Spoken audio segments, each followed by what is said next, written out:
पुराने सभी साधकों को इस बात का ज्ञान है कि सैंड सत्संग की सीरीज 2 बार विशेष रूप से चैनल पर लाइव प्रसारण रूप में आई। ईश्वर की प्रेरणा और अनुमति से ही लगभग 80 के आसपास महान ब्रह्मऋषि संतों का उल्लेख करने का सौभाग्य प्राप्त हुआ, जितनी क्षमता थी। उसके पीछे का मूल औचित्य क्या है, उद्देश्य क्या है,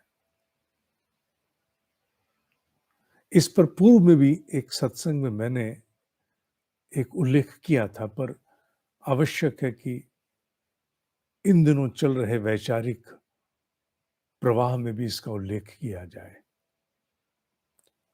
मनुष्य अपने बूते जब अपने भीतर अपने आप से लड़ने में जिसका कारण बाहरी परिस्थितियां भी हो सकती हैं और उसके अपने भीतर की लिप्साएं, कामनाएं, अधूरापन, कुछ भी हो सकता है। विकार किसी स्वरूप में भी हो सकता है, चाहे विषमता बाहर की हो, कॉम्प्लेक्सिटी, चाहे वो भीतर का कोई विकार हो, सम डेफिशिएंसी, कुछ भी हो। उसे लड़ पाने में विशेष रूप से जब अध्यात्म पथ पर साधक, किसकी बात है? साधक की, जब वो अपने आप को अक्षम अनुभव करता है, अपर्याप्त, इनकैपेसिटेटेड, तो ऐसे में उसे आवश्यक नहीं कि बाहर से संभालने वाला साथी खड़ा हो, आवश्यक नहीं। कई बार अपने मन की हम कह भी तो नहीं पाते। मनुष्य के मस्तिष्क में प्रकृति के वशीभूत गुण कर्म प्रेरित सृष्टि में और संस्कारों के वशीभूत बहुत सी ऐसी लिप्साएं, कामनाएं, वासनाएं जागती हैं जिनका हम किसी दूसरे से उल्लेख कर ही नहीं सकते। ऐसे में अपने आप को भी कई बार कचोटते हैं, पर वो अधूरापन चलता है।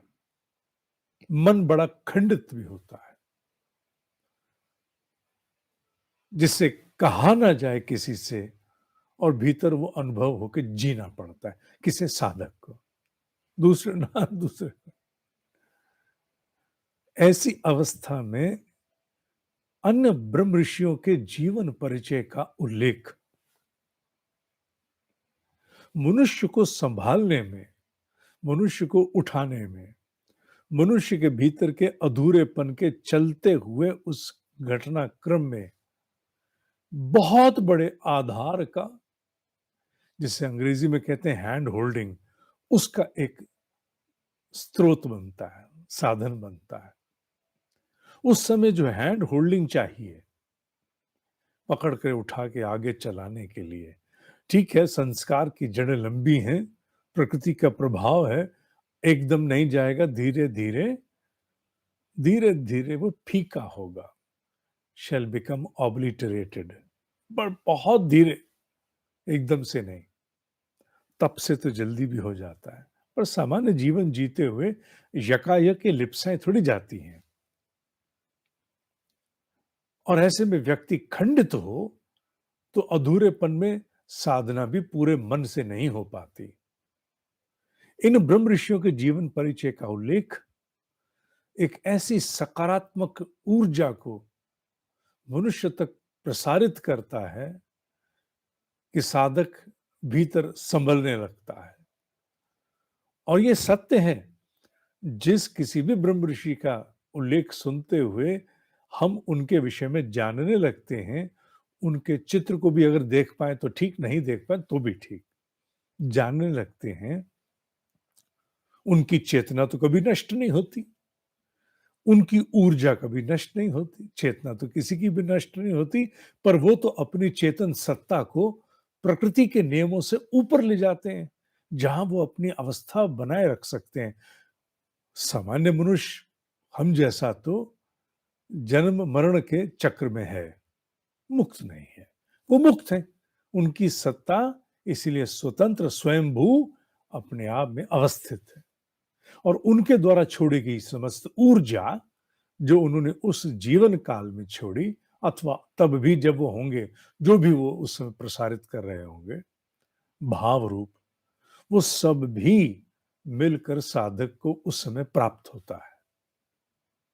जिस समय आप उनके जीवन परिचय का, उनके संदेश का, जीवन था, साधना कैसी थी, उनकी समस्याएं कैसी थी, आता है ना थोड़ा थोड़ा उल्लेख, और साथ ही साथ उनके श्री वचन क्या थे, क्या कहना चाहते थे वो, उन महत्वपूर्ण वचनों का श्रवण करते हुए उनकी चेतना, उनकी ऊर्जा का एक अंश में आरोपित होने लगता है। और ऐसे में उस खंडित स्वरूप में, when he is shattered or she is shattered within, उस समय वो आकर के सहेजता है, इकट्ठा करता है और हाथ पकड़ के पुनः खड़ा कर देता है। ये सैंड सत्संग की सीरीज यूं ही नहीं है, इसकी पूरी प्लेलिस्ट उपलब्ध है। ये यूं ही नहीं है, इसके पीछे का औचित्य यही है, केवल सूचित करना ब्रह्म ऋषियों के जीवन के विषय में ना, केवल इतना उल्लेख नहीं है। वो एक पक्ष है, जब बौद्धिक स्तर पर मनुष्य को जानकारी स्वरूप तो प्राप्त होता ही है, पर आवश्यक नहीं सभी ऋषियों के नाम याद रहें, उन सब के जीवन परिचय सब पूरे स्मरण रहें, आवश्यक नहीं है। पर उनसे प्राप्त उस समय की ऊर्जा, जो उस समय उन्होंने सहेजा साधक को, वो भीतर काम करता है और अवस्थित रहता है, स्थित रहता है, स्थिर रहता है, इसमें कोई संदेह नहीं है। और इस बात की पुष्टि देहरा बाबा जी ने भी अपने किसी उद्बोधन में, उद्बोधन तो उनके मचान इत्यादि पे सुने गए होंगे, पहले कभी रहे होंगे घरों में तो मैं नहीं जानता, या मंदिरों में, मुझे ज्ञान नहीं। यही कहा कि साधक को सहेजने में महापुरुषों के उल्लेख बहुत सहायक है, उसे उठा देते हैं। समय की नकारात्मकता, बाहर का घटाटोप अंधकार, जिसे देख करके मनुष्य कभी प्रेरित नहीं होता, सामान्यतः हतोत्साहित होता है, डिस्करेज होता है, ऐसे में इन ब्रह्म ऋषियों के जीवन परिचय का उल्लेख उसे उसके सूक्ष्म धरातल पर खड़ा कर देता है, सहेज लेता है। इसीलिए इतने संतों का उल्लेख और आने वाले समय में भी होता ही रहेगा, निश्चित रूप से होगा।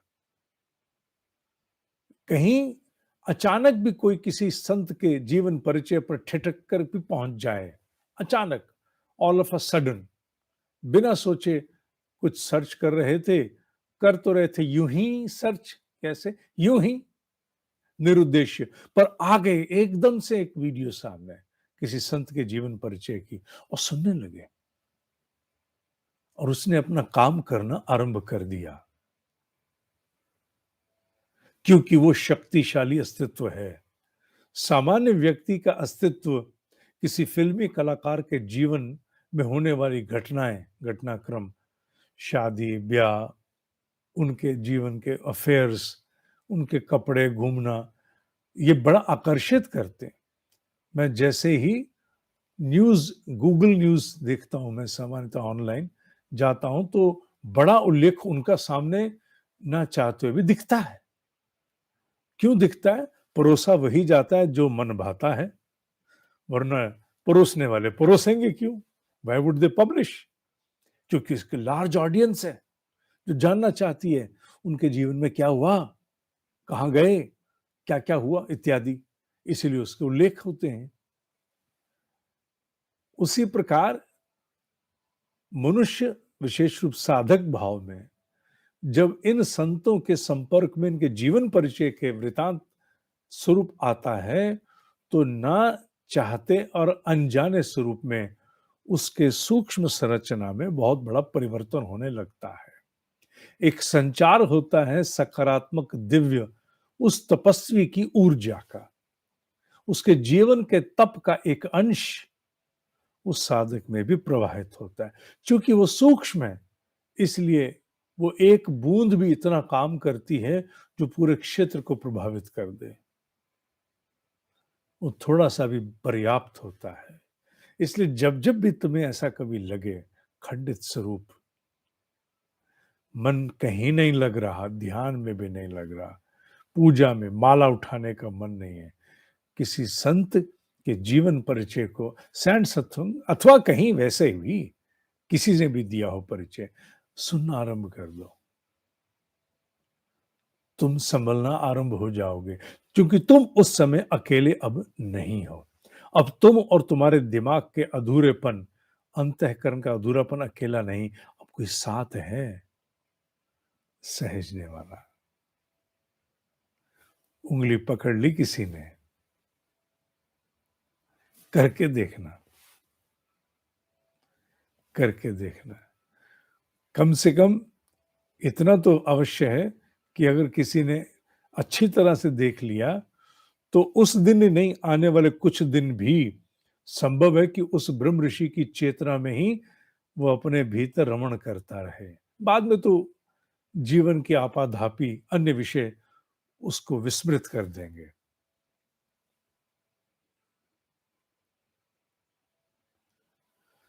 ठीक है, अब सारे पंजीकरण अब एक आध दिन में बंद करने वाले हैं, जिससे कार्यक्रमों को आगे दिशा और गति दी जा सके। ओम ही सत्य है, ओम ही सत्य है, ओम ही सत्य है।